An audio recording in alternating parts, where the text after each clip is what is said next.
সমান্তৰাল প্ৰকৃতিৰ সাধাৰণ অন্তৰ মানে যাক ডি বুলি কয় 7 হলে a25 minus a21 ৰ মান কিমান এটা কথাটো হ'ল a25 minus a21 ৰ মান কৰিছে a25 ক যদি আমি সূত্ৰত পেলাই দিওঁ a plus 24d a21 ক যদি আমি সূত্ৰত পেলাই দিওঁ a plus 20d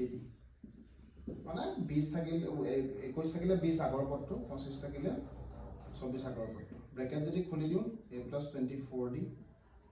ব্ৰেকেটৰ মাইনাস আছে a plus minus minus 20d plus a minus a গুচি গল ইয়াত থাকিলে তোমাৰ 24d minus 20d 24 টা দিৰ পৰা 20 টা দি যদি গুচি যায় 4 টা দি থাকিব 4 আৰু d মানটো আমাক দিয়া আছে 7 7 4 গুণ 28 অপচন কিমান c সিটো শুদ্ধ এটা প্ৰশ্ন আহিব পাৰে চাবা আকৌ এটা কৈছে 18, a, b, minus c যদি a b থাকে a plus b মান কিমান হ'ব এতিয়া 18, a, b, minus 3 এটা ap আছে ap মানে সমান্তৰাল প্ৰকৃতি arithmetic progression এটা এটো যদি সমান্তৰাল প্ৰকৃতিত থাকে মানে দুটা পদ যদি লওঁ আমি ইয়াৰ অন্তৰ কিমান কিমানকে বাঢ়ি গৈছে কি হ'ব দ্বিতীয় পদ বিয়োগ প্ৰথম পদ ঠিক তেনেকৈ আকৌ আমি শেষৰ দুটাৰ পৰা যদি d মানটো উলিয়াও মানে সাধাৰণ অন্তৰ উলিয়াও শেষৰ পদ বিয়োগ আগৰ পদ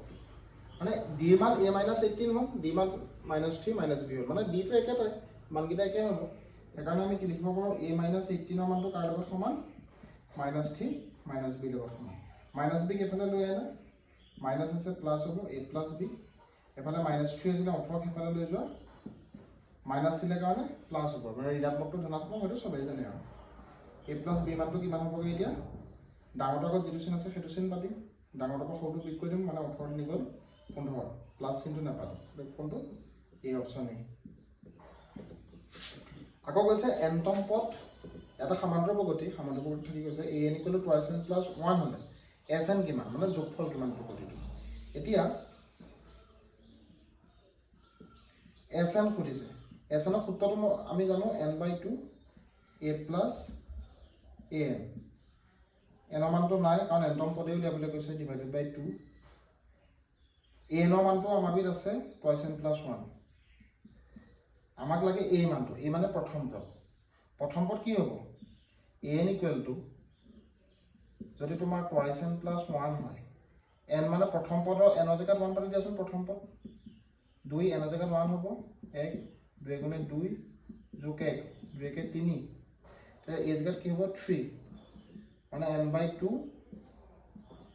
twice n টো আগত লিখা 3 1 4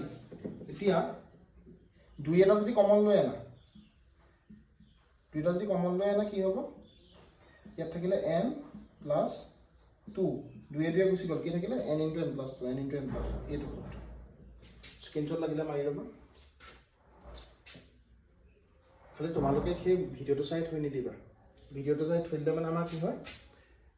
আমি ভাবো যে পাৰিমগে পিছত খেলি মেলি হয় কাৰণে পাৰিলে পৰাপক্ষত বহিখনত লিখি ল'বা ভিডিওটো 5 মিনিটৰ হ'ব লিখোতে 5 মিনিট লাগিব এতিয়া এইটো কৈছে an = 5 - 4 হলে সাধাৰণ অন্তৰ d কিমান এইটো হেনাও শিকাইছিলো মই এটা সমান্তৰাল প্ৰকৃতি যদি দিয়া থাকে আকৌ শিকাই দিছো কাৰণ এইটো খুব অহা দেখা গৈছে এবাৰ যে আহিব লাগি আছে মানে 5 - 4 এইটো কৰি থাকিবলৈ দৰকাৰ নাই n ৰ লগত যিটো আছে সেইটোৱে d মান n ৰ লগত যিটো আছে সেইটোৱে d মান d মান কিমান হ'ব মানে সাধাৰণ অন্তৰ d কিমান হ'ব n ৰ লগত 4 আছে লগত -2 আছে গলি বহুতে 4 লিখি থৈ দি -4 মানে এইটো মোক ইলাৰভাই কৰিবলৈ দিছিল মোৰ ষ্টুডেন্ট ইলাৰভাই কৰিবলৈ দিছিল a b c যদি a p থাকে তেন্তে a³ + c³ - 8b³ ৰ মান কিমান হ'ব এটো a³ + c³ - 8b³ ইয়াৰ মান কিমান হ'ব খুদিছে a b c যদি সমান্তৰাল প্ৰকৃতিত থাকে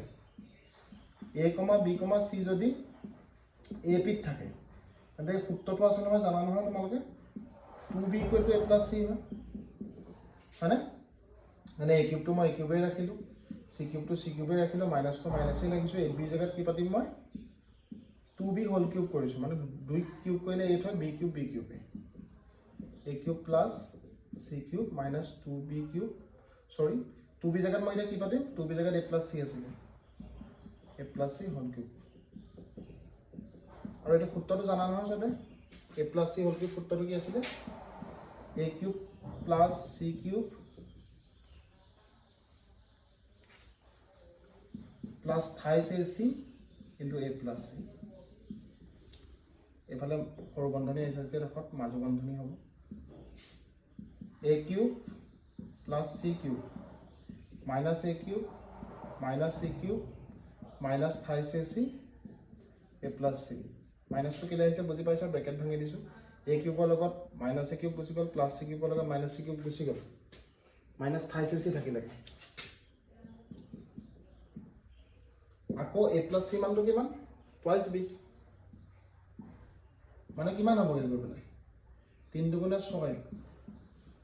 abc minus 6 abc এটো সমান্তর প্রগতির অঙ্ক কারণ সমষ্টি খুদিছে এটা প্রগতি আছিল এনটা স্বাভাবিক সংখ্যা কোনখিনি 1, 2, 3, 4, ডট ডট ডট সমষ্টি কিমান খুদিছে এটা এটো সমান্তর প্রগতি কৰি দেখাব লাগে কৰি উলিয়াব লাগে মানে দেখাব লাগে ন এমসিকিউ হে দিছে কিন্তু কথাটো হল এনেকুৱা পৰীক্ষাত স্বাভাবিক সংখ্যা নিদি পেলাই কেতিয়াবা তোমাৰ যুগ্ম সংখ্যা দি দিব পাৰে অযুগ্ম সংখ্যা দি দিব পাৰে তেন্তে এই বস্তুকিটা মনত ৰাখি থবা ফৰ্মুলা nটা স্বাভাবিক সংখ্যাৰ যদি সমষ্টি বা যোগফল কৰে তেতিয়া n * n + 1/2 যদি nটা যুগ্ম সংখ্যাৰ সমষ্টি কৰে তেতিয়া n স্কয়াৰ হ'ব যদি nটা অযুগ্ম সংখ্যাৰ সমষ্টি বা যোগফল কৰে তেতিয়া n * n + 1 হ'ব কেতিয়াবা nটা স্বাভাবিক সংখ্যা নিদি পেলাই 1, 2, ডট ডট ডট n বুলিও দিব পাৰে যুগ্ম সংখ্যা nটা যুগ্ম সংখ্যা নিদি 2, 4, 6, ডট ডট ডট n দিব পাৰে অযুগ্ম সংখ্যাটো তেনেকৈ যদি জানাই তে কথাটো হল কেতিয়াবা সমষ্টি বা যোগফল নিদি গড় বা মাধ্য দিব পাৰে গড় বা মাধ্যটো ক'ৰ পৰা আহিছে বুজি পাইছা নহয় এটো যেটো ষ্টেটিষ্টিক্স পৰিসংখ্যা চেপ্টাৰটো তাত গড় বা মাধ্য দিব পাৰে আৰু গড় বা মাধ্যৰ সূত্ৰটো কি আছিল বাৰু ওপৰত আছিল